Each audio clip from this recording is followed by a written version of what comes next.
Hey everyone! In this video, I will show you how to move your contacts from your Google account to your SIM card. First, unlock your phone and open the Contacts app.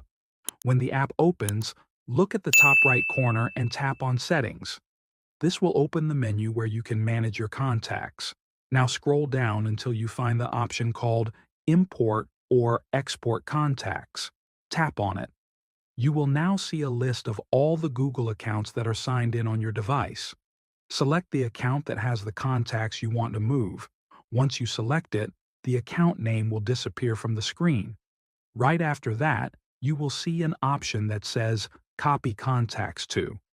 Here, you need to select the SIM card you want to copy your contacts to.